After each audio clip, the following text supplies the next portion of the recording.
meeting. Roll call. Selgren. Present. White. Present. Smith. Yes. Voights. Yes. Craven. Here. Thank you. All right. I'll open it up to public comment. Before I do that, real quick, I just want to welcome Paul Craven, our new board member. So thanks everyone, and thank you for volunteering for 6 years. There's one thing when they ask you, and then you look at the term, you're like, whoa.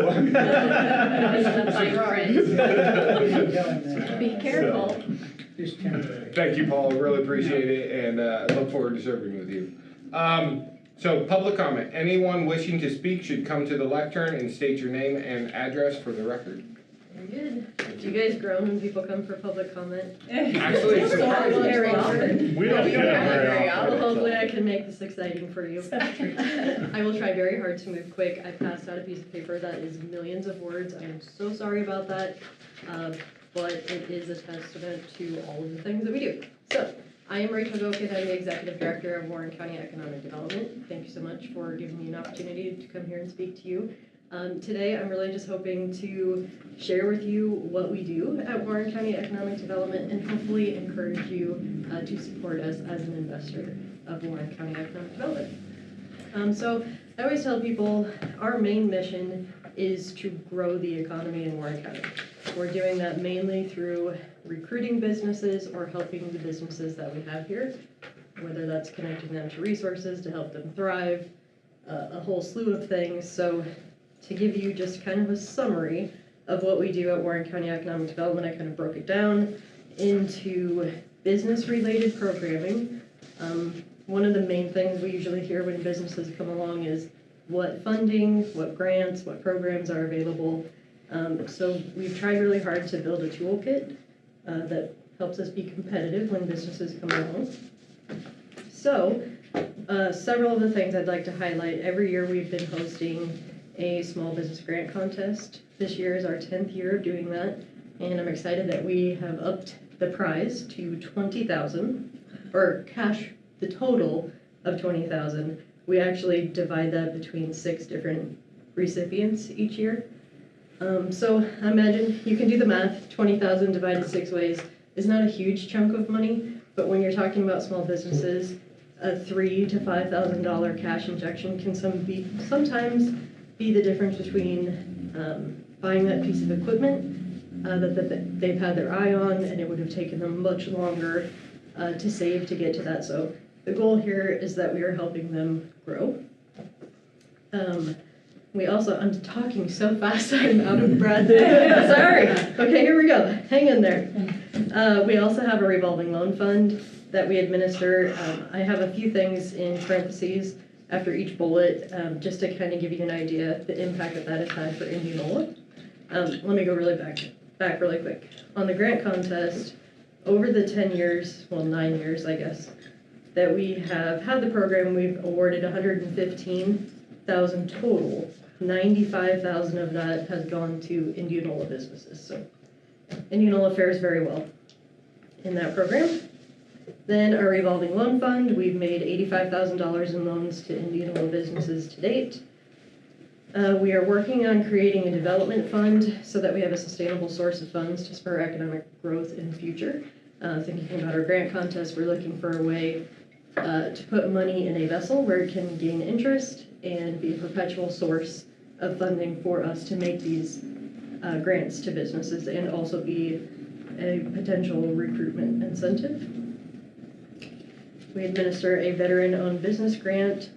$9,000 has been awarded to date for any business, any veteran-owned business, whether they're opening or they have an existing business that they're making an expansion or doing some special project.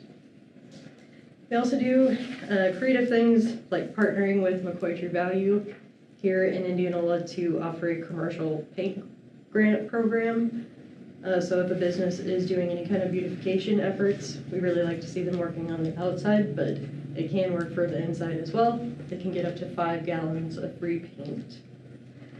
And then we have some more community-focused initiatives like offering a Warren County gift certificate program that is aiming to just keep dollars local. To date, we've kept $48,000 local through that program, so that's kind of exciting. Keep that in mind if you have to give gifts to anyone and you don't know what to give them. We also administer the Warren County Leadership Institute. Who's been through that? Anybody in here? Look at that. That makes me so happy. So if you didn't raise your hand, come see me, because applications will be live for that in October, and it will kick off in January. Each year, the class does a project that benefits the county. Just in the last 5 years alone, they have completed projects that value $108,000, just in 5 years, and the program's been around for 30. We also have undertaken countywide tourism and marketing efforts to just promote all the great things that we have going on here and around the county. And this year, we did receive a $10,000 grant from the state of Iowa in partnership with the Indianola Chamber to help with that promotion. So we're doing some ads in surrounding states, videos, digital ads, different things like that. I actually talked with Chris about the IMU fiber channel, if maybe that's a great spot to fill some space with a happy tourism video. Let's see. We also provide support for Warren County Hometown Bride Groups. I would say that's more about obviously encouraging pride in where you live, but also encouraging volunteerism. And then annually, we administer the Warren County Philanthropic Partnership grant program that is for nonprofit organizations and public entities. Typically, we have around $110,000 each year to award for that. This year, I'm excited that we kind of went above and beyond our annual award amount and made two $25,000 high impact grants to the fair and the balloons. Typically, we would only award one, but we found a way with some leftover in one fund and tapping a little out of our endowment to make both of those work. So pretty excited about that. Let's see, we'll skip around a little. How far are we here? Has it been 30 minutes yet? I can't breathe. Okay, we host two pretty major community or county-wide events that are business related. Our annual Economic Impact Celebration and Awards event, that'll be sometime in November this year. And then we just finished our Warren County Business Breakfast. Both of these bring business and community representatives together from across the county to just share news and updates. It's always super informative. If you haven't been, mark your calendars. Definitely you want to do that. And then I will really skip through the rest of this. But as I mentioned at the beginning, our role is to recruit business. So as you can imagine, that comes with a lot of different things. It's keeping track of data, industry trends, all of the things that a business is looking for. We have to stand ready when a prospect comes along to be able to, that reminds me, when a prospect comes along that we can be Johnny on the spot and respond with all the properties that are available that fit their needs. I'm looking at Mike because he has been the recipient of many a last minute email asking for utility information. Can we make this project work? Chris as well. Because usually when those leads come in, a good lead we have 5 days, and then there's others where we tell us by noon tomorrow. So, Seems like a lot of 48-hour turnaround. Yes, many of them are very short. So thank you for your roles in all of the responses that we've submitted so far. I think that's a pretty good summary. If you have time and you're so bored out of your mind, you could read through the rest of this and learn about the rest of the fun details that we have. But essentially, I think a lot of really great things are happening through Warren County Economic Development, and we really could not do it without the support of our investors. And with budget cuts from county and cities, with property tax changes recently, now more than ever, we need additional funding support. So I really hope that we could encourage IMU to be an investor again. Any questions? don't think we're actually allowed. Oh, okay. If you have questions, contact me. I put my email on the bottom there. Thank you, Thanks, Rachel. Rachel. Appreciate All right, it. thanks.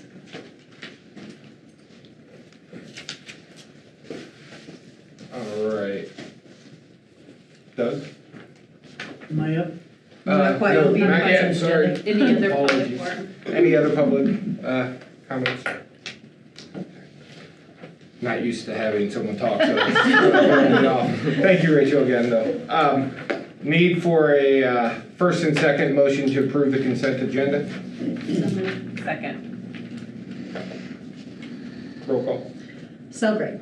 Yes. White. Yes. Smith. Yes. Voights. Yes. Craven. Yes. Thank you. All right. So approval of claims. Approval of minutes of the prior meeting. June 2025 financial reports. Comments from Chris or Doug? I'm up now. There you go. Paul, did you graduate in '84? No, That's your brother? that would be my brother. His first name? Steve. Steve, okay. Anyway, financial report is for June 30th, which is the end of the year. And there's a couple notes that Chris put in there concerning that the net position has been left out because they have started making some quote-unquote audit adjustments, and I think the word she used was more efficient. So in life, we all try to get better, and that's what IMU is doing for the auditors. And the other thing is, probably not till maybe September or something, gonna collapse the capital funds into what you call, I think, O&M funds, and yeah, so you'll see a change there, but I think that was in your strategical planning, so you guys all know about that anyway.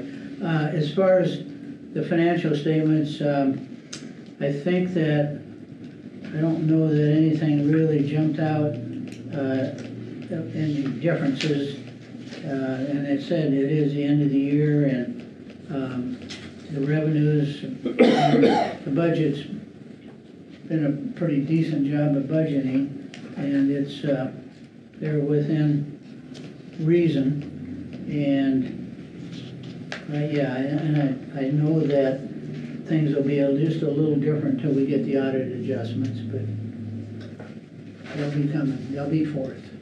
They'll be on site next week, so, doing their field work, and then typically we don't get their final reports and adjustments until October timeframe, so.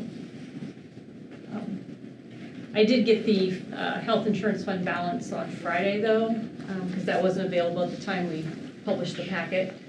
So Jackie reported that the fund balance on June 30th was $2,565,531, so about 2.565 million. What do we start with? I would have to look back. Closer to 2. Yeah, was it around 2?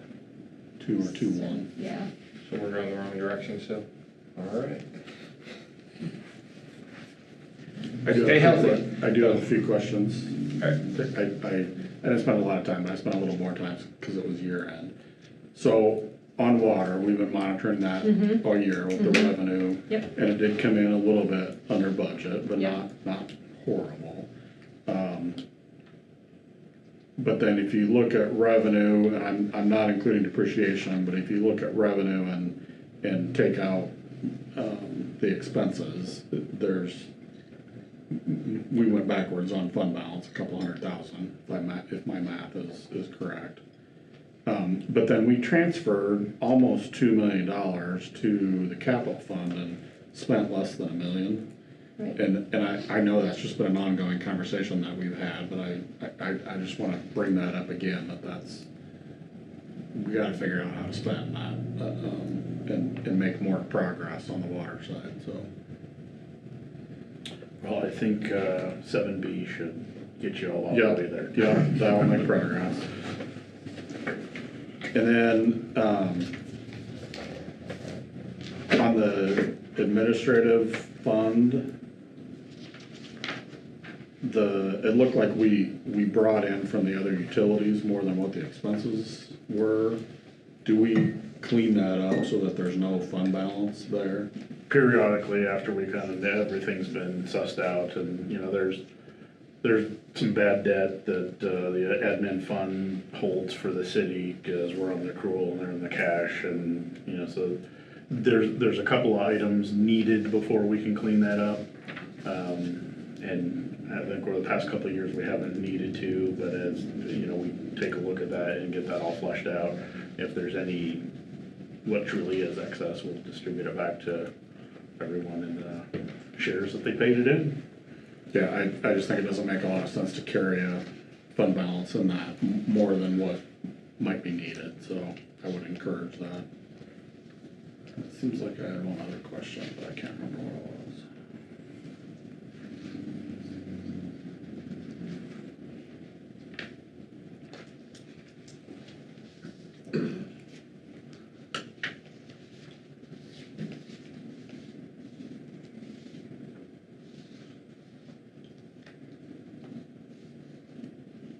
Yeah, I think that's it. I'll email it if you guys, if I forgot something. Any other comments? Thanks, Doug. Thanks, Doug. Thanks, Doug. All right. Electric utility action items. First and second motion to approve the resolution approving purchase of track skid steer. Motions. So moved. Second. Roll call. Oh, sorry. Any Did you want to conversation? discuss it? Oh, I didn't leave a spot on there for discussion. there we go. We threw Feel free though. discussion. We can. Go ahead. So this was part of our strategic planning. Both of these next three items will all be part of that. We went out for bids. We did get 4 bids, had some local, but recommendation's going to be for Murphy tractor equipment for $76,988 plus tax. Where are they out of? Des Moines. Okay. Yep.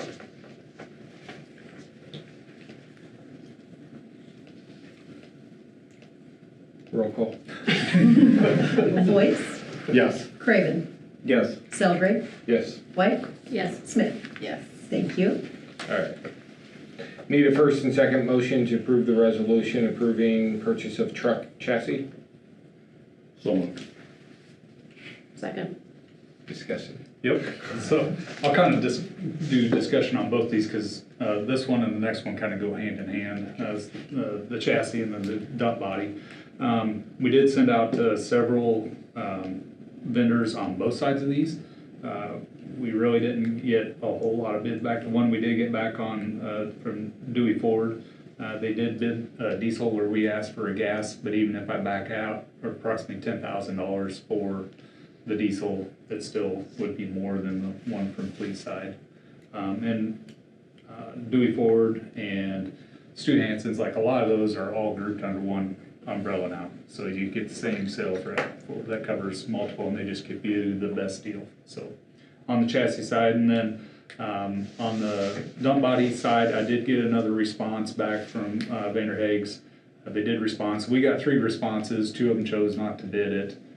We did get the one from Truck Equipment bid that covers all the specs on it though. So my recommendation would be Fleet side Ford on the chassis, and then when we get to it, the Truck Equipment on the truck body. Any concerns from them about availability or? No, actually, it'll work out pretty well. We'll get the chassis just a little bit before the dump body would come in. So as soon as we get it, within a week or 2, maybe 3, we'll take it up to Des Moines up there to have them put the dump body on, and then be good to go. How much were they for? So the chassis itself was $65,180, and then the dump body was $22,106. Mike, what was on the dump body, what was the reason for not getting, others not wanting to? So one thing that we've gone to is because we've had issues, is the steel body, and we went to a stainless steel body with hopes that the longevity is gonna be there, where we're not having to repaint them, they look better and they're gonna last longer. And then we are putting an AR, what they call an AR floor in them, because a lot of places we're going to now, we're not dumping it on the ground, we're going into the residential area, so we're like taking our mini X's and dipping them out of the back of the truck just to try and help save on cleanup and that. So we're getting in it more just so we're not denting it up and wear and tear on it. So there's just not as many that. Not as many carry that. vendors out Yeah. there that carry that, unfortunately, so it's a kind of an experiment for us to try it, but, you know, I've talked to some other utilities that have gone this way and they really like it and they're seeing a lot more longevity out of it.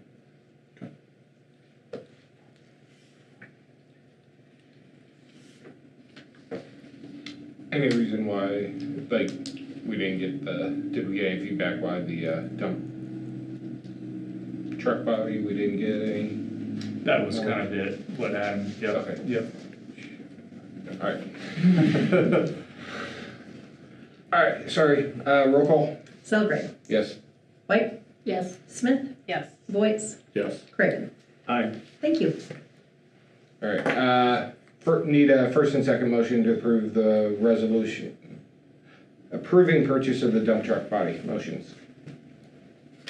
So moved. Second.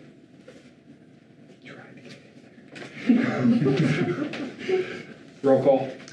Celebrate. Yes. White, Yes. Smith, Yes. Voight, Yes. Craven. Yes. Thank you. Alright. Need a first and second motion to approve the resolution approving signature of non-disclosure agreement with the Public Power Association. Motions? So moved.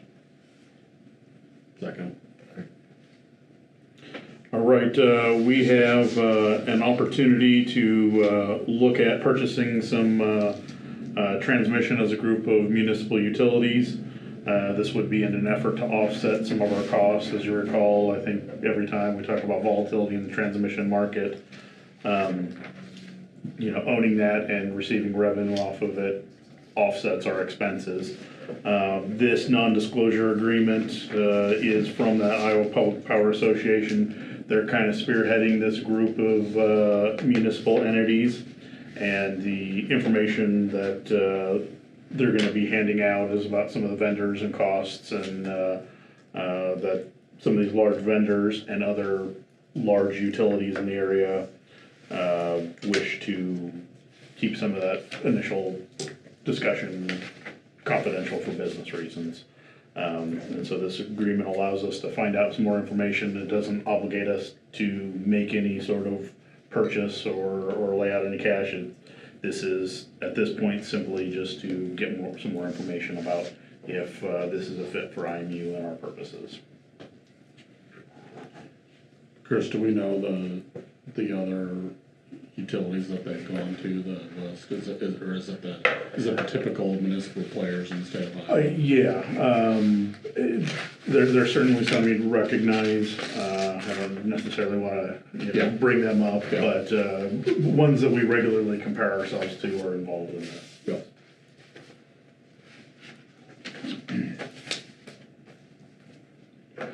Roll call? Yes. Smith, Yes. Voight, Yes. Craven, Yes. Celebrate, Yes. White. Yes. Thank you. Electric utility informational items. Yeah, I've got a few things here. I'll try to make it as quickly as possible. But the square project, I think maybe you've seen a picture of the final conduits being placed together. It was like a huge day for us.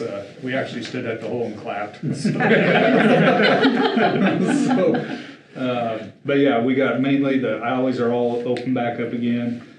You know, we just got a little bit of concrete up there around True Value where we got to finish up a few little things when we convert them over and convert some streetlights over. But now we're into the pulling in the rest of the primary wire and setting the rest of the equipment, and we'll be bringing back the next electrical project for electrician work on the southeast and northeast side of the square. I did follow up with the miller today, and they're working on the north side right now on that part of that project. There's a lot of work, and they're still moving forward, making great progress on it. So, solar project is moving forward as well. We did get the north concrete pad that the transformer set on. That's all poured now, ready to go for a transformer. We'll be moving to the south side, getting that one ready to go. Once it's cured, we'll be setting both those transformers, pulling in the primary and terminate that. You have both transformers, right? We do have both transformers, yep. That RO system, we did get the last, we did the testing on that. The company we bought it from actually gave us a, it's called a polisher to take out the final particles, little pieces of particles left in it that we wanted to pull out. We added that in last week, and so we are good to go, and it is filling the tank as we speak. Turbine 7, we did a capacity test for the annual run last week. Ran really well. When it went to what we call ratchet, for it to turn and ratchet, it did not want to ratchet. So, long story short, we took that motor out and sent it up to our vendor in Des Moines. We used the one that they had rebuilt. It wasn't wired correctly, so we took it back up to them. We brought back another motor, and the motor they sent us didn't work. Took it back up, and they rebuilt this one again, and we put it in today, and it's ratcheting as of about 2:30 this afternoon. So we gotta wait 24 hours to be able to use it once we get it ratcheting. So Do we have to rerun our test? nope, we passed it. Fine. Yep, we're good on all that. Turbine 8 was the next day. You'll see a common theme here. Turbine 8, it started and ran. When we went to close the breaker wouldn't close in. We took the breaker out, the closing coil in it burned up. We got a new closing coil, did some testing on it, and there's a mechanism in there that's gummed up somewhere, and so we worked on it today. We're gonna work on it some more tomorrow with hopes of getting it lubricated where that'll close. The problem with that is trying not to get real technical here, but you've got to sink into the system, and when you want it to close, it has to close now. It can't wait. It's got to close in right away. So we're working on that, trying to get something by, because to get that breaker rebuilt is a 12-month or a 12-week process once we send it out. So we are working on that with staff as well. So any response to the vendor we're working with, why we had so many issues? So this is for it? the motor was a separate one on 7. Okay. The common theme was things breaking. Okay.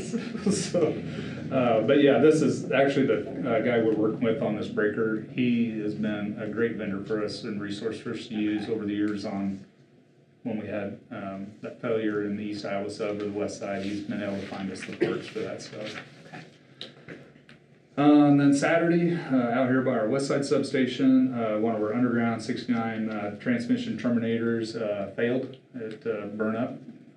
So trying to find somebody to remember when we had them burn up on the West Side sub approximately 2 years ago. Trying to find somebody to do that was difficult. We thought maybe it's just because it's cold. It's not. It's extremely difficult to find somebody that will come and do that. So I do have a vendor that's willing to come bring the specialized tools that we need, be here maybe Wednesday, Thursday at the latest, that we'll use our own staff to re-terminate this one, get it up and get it going before we have the heat wave at the end of the week. So Is it because they don't do this work, or they're just so busy they don't have time to do it? it's pretty technical on this high voltage cable and we're pretty sure it's workmanship of the previous contractor that had done that. A lot of times now in these projects that are going in new, they put it right in the bid spec that the cable manufacturer is responsible for terminating this cable. They're not even letting any contractors do it. No, so. And a lot of times they're coming from China to terminate these cables. So anyway, our staff is gonna get this one up and get it going. Definitely grateful we got a vendor that's willing to come out and help us with tools and that type of thing to get us going. Because the other one I worked with, they were gonna be 4 weeks out when I talked with them today, so. Other than that, we're just busy. Got lots of stuff going, lots of construction going on right now. So. Well, congratulations on getting the square wrapped up. That's big. Yeah, for sure. Thanks. Anything else? Move on to water utility action items. Need a simple motion to approve authorization for Warren Water District to serve a customer within their territory upon proper notice to IMU, since the customer is within 2 miles of the IMU territory, located at 16703 Highway 92. Motions? Before we make the motions, there was an error in that letter. At least I thought it was an error. It says, please inform us in writing the city of Cummings' intention for this property. I did not see that in their letter. So then that was from Candy Christensen. I didn't know if we'd want to approve it, having stated that. I think that would probably qualify under the Scribner error issues, since it's not part of a signed resolution. I can confirm with her that Okay. this is underneath our purview, not All right. coming, and I can email you guys all after I get that It just confirmation. caught my eye when I thought, Yeah. okay, in my map, Cumming isn't on 92. Yes. This isn't the first time they've made that same exact mistake. Oh, I'm sure they're just reusing letters, Yeah. but still. Okay, motions. Motions. So moved. Okay. All right. Any? Nope. Sorry the map wasn't the greatest. It's just some of these get so far out, it's really hard to try getting it all on one page. But if you can't tell where it's at, it's east of Pickard Park, about 1.5 miles or so.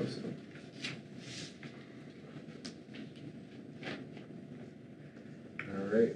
Voice vote. All in favor? Aye. Aye. Aye. Opposed? All right.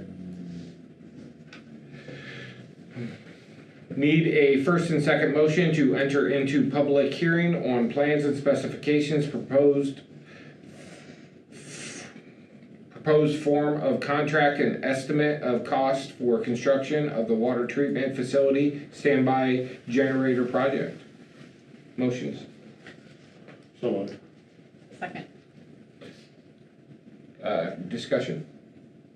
Yeah, so see in the packet, this is the long-awaited generator that has been in the works for a couple years now. It's finally here. Can I get a roll call in before we go any further to public comment portion of the public meeting? Okay. Yes. Selgrade, Yes. White, Yes. Smith, Yes. Voights, Yes. Craig. Yes. Awesome. That'll make it better to exit out with voting as well. Okay. Any public comment? All right. Need a first and second motion to exit public hearing. Motions? So moved. Second. Okay. Roll call?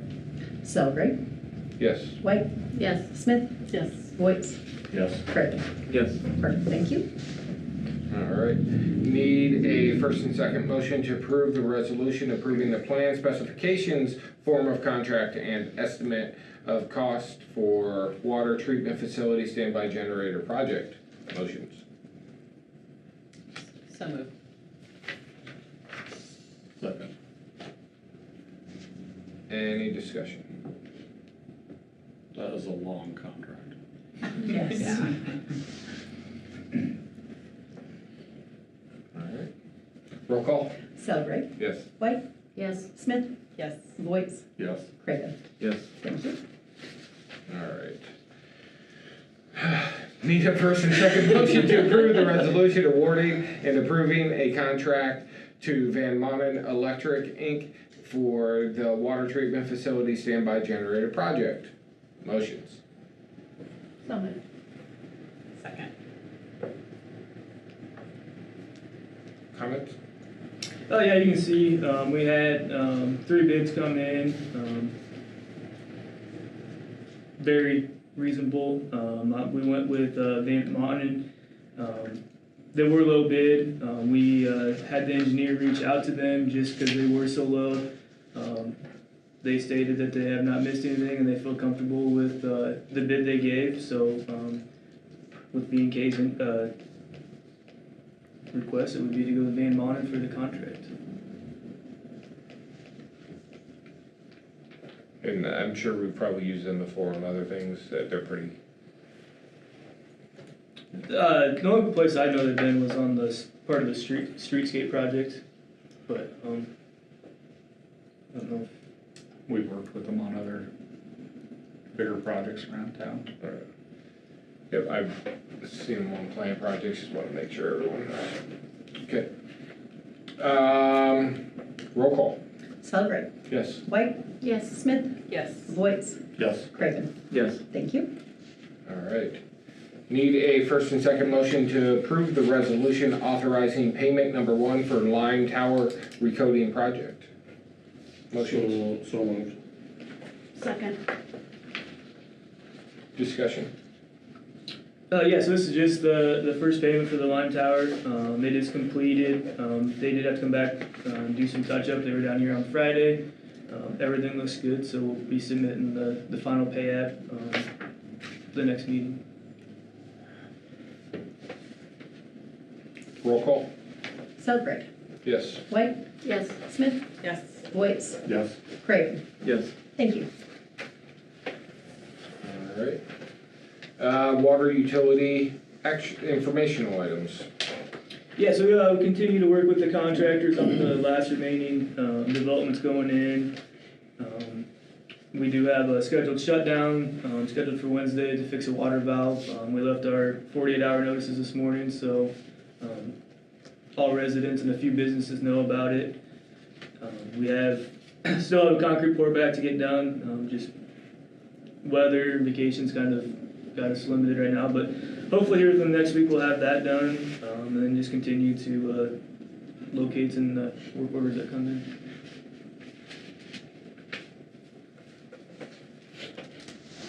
All right.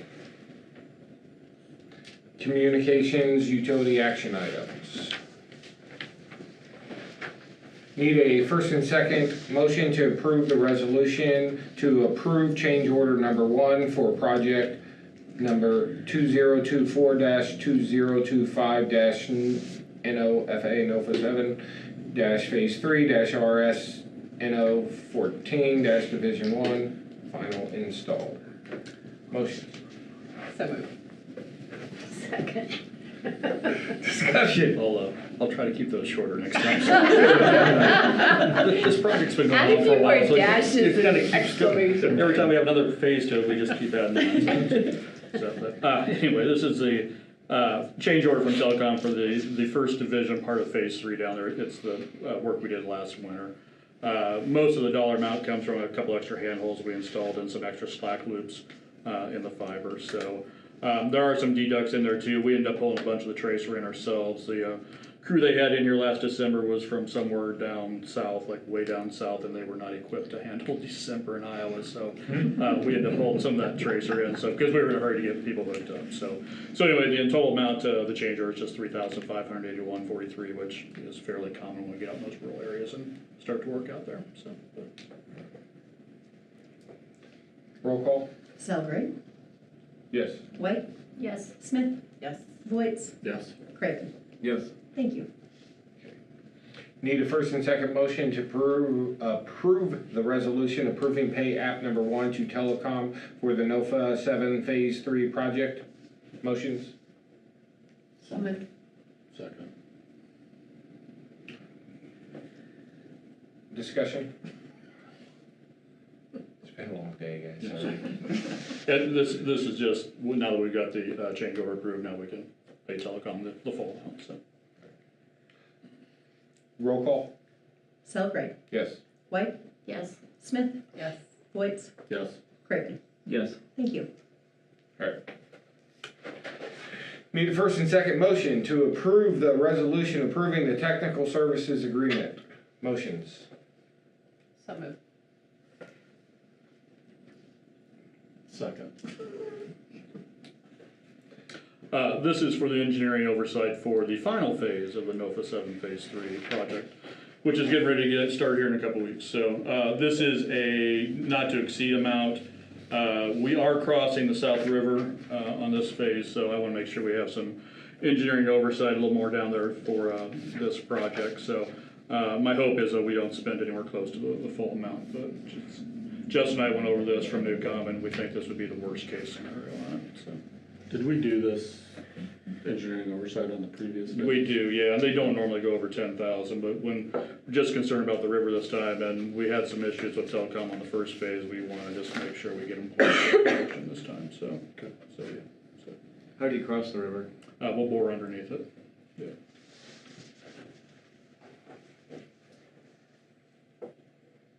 Roll call? Selgrade, Yes. White, Yes. Smith, Yes. Voight, Yes. Craven. Yes. Thank you. Okay. Communications and utility informational items.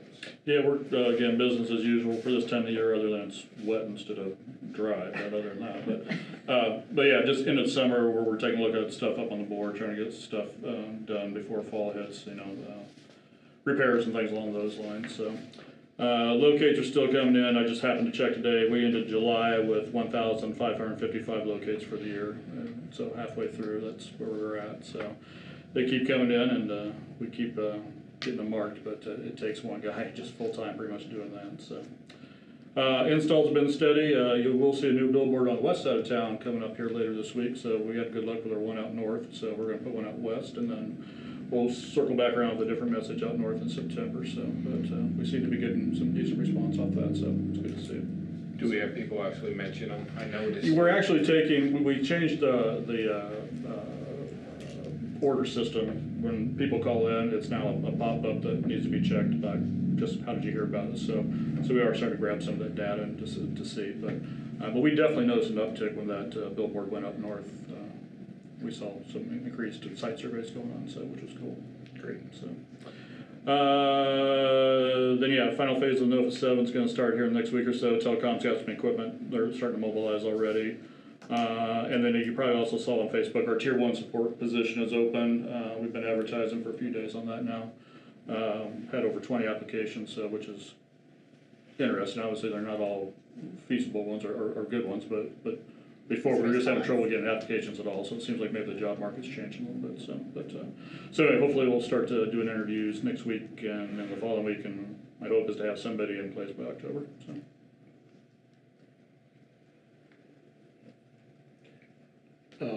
How many installs do you have kind of in the queue? Oh, how far out are we? Yeah. About 2 weeks is all. Yeah. Yeah. Which is pretty typical. Yeah, which is pretty typical. So, yeah. Nice and steady. That's the way we like it. And then we have time to also get some of that outside plant stuff done too. So. Yeah.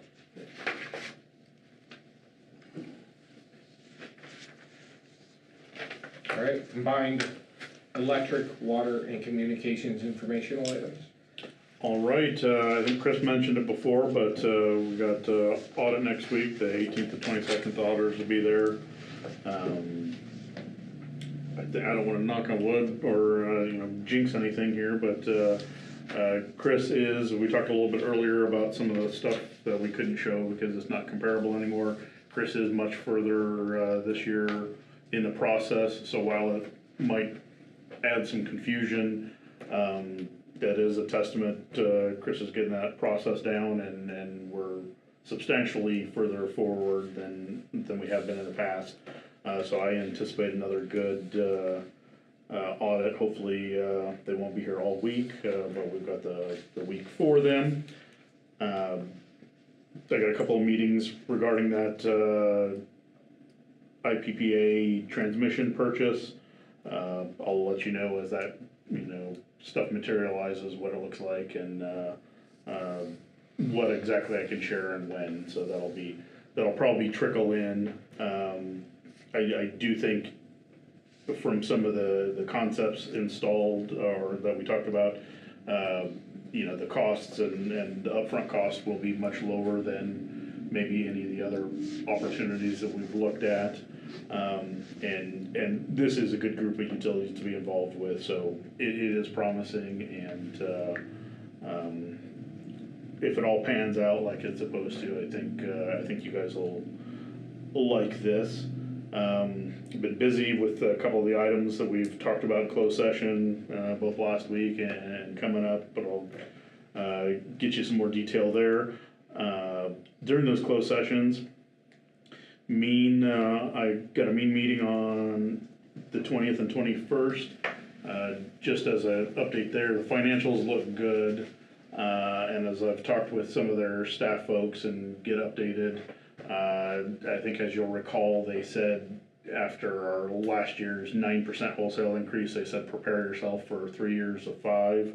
I think the financials are looking good enough that nobody will quote a number, but they're thinking maybe the number we should plan ahead on is 2%.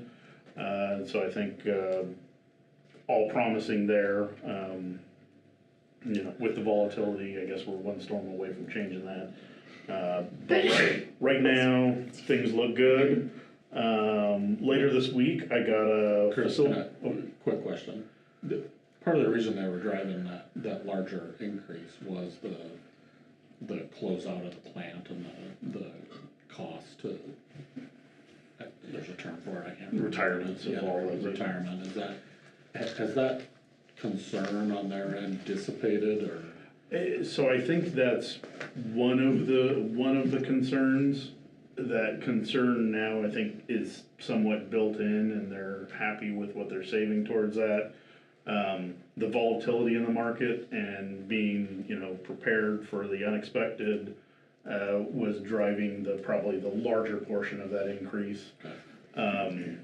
Not that concern has gone away, but with volatilities, you got high highs and low lows, and percentage of the time it stays at the high versus low all kind of matters. And I think taking from this that, they're prepared for the word, or they were prepared for something a little worse than materialized.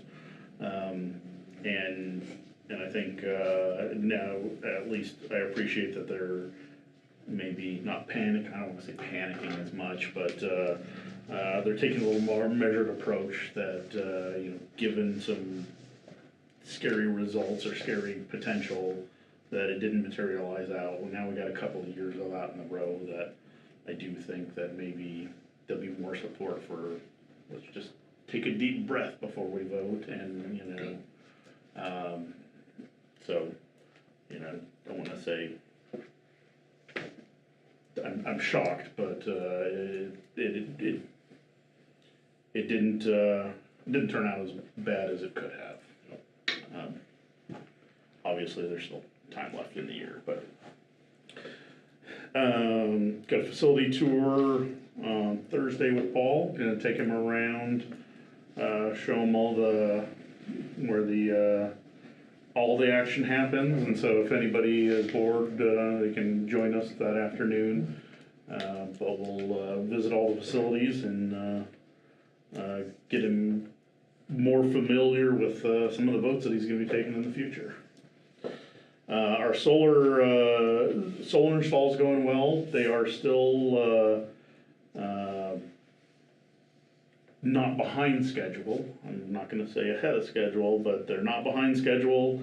The inverters installed, Mike talked a little bit about the transformers.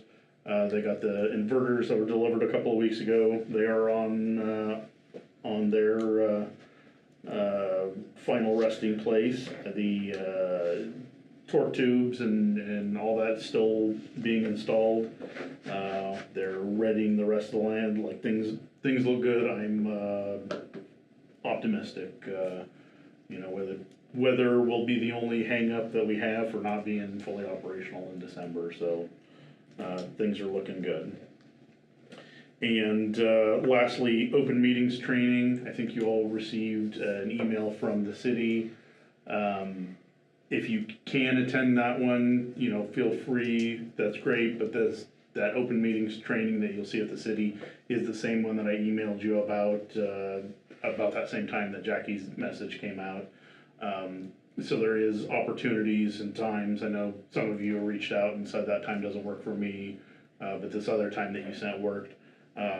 It'll be the same training, and if either of these two trainings in September coming up don't work, they appear to be coming out all the time, about every 2 weeks or so. I expect that to continue. They're not necessarily allowing you to pick a date in December. They're kind of tight between the actual training session and when you need to sign up. So if you have an interest on any of those dates that I sent you, or have a particular strong, this doesn't work for me, I'd like to look for something in September, let me know. But if you do have one of those times or dates that works, let Monica know. She's in charge of signing everyone up, and we'll collect all of our records and share those with the city of everyone that's participated in the past. Technically, it's only new board members that are required, but I noticed the city was requiring it of all. Is that just best practice on their end to do that? We can talk about that later. Okay. And not to say that, because I plan on doing it, and I would encourage my colleagues to do it as well, so I don't have an issue with that. I just thought it was interesting. Yep. And that's all I have. We've got a couple closed sessions, and unless anybody has any questions. All right, just real quick to close it out, any other business? All right, so in that case, we'll move to a closed session, as long as everyone's available. Motion? So moved. Second. Exactly. Thanks, you guys. She got me all. Put the motion first. All right, need a first and second motion to enter into closed session in accordance with the Iowa Code 388.91 to discuss marketing, pricing strategies, and proprietary information of telecommunications division whose competitive position will be harmed by public disclosure that is not required of potential or actual competitors, and no public purpose is served by such disclosure. Let's try again, motion. So moved. Second. All right. Sondra, Yes. White, Yes. Smith, Yes. Voight, Yes. Craven. Yes. Thank you.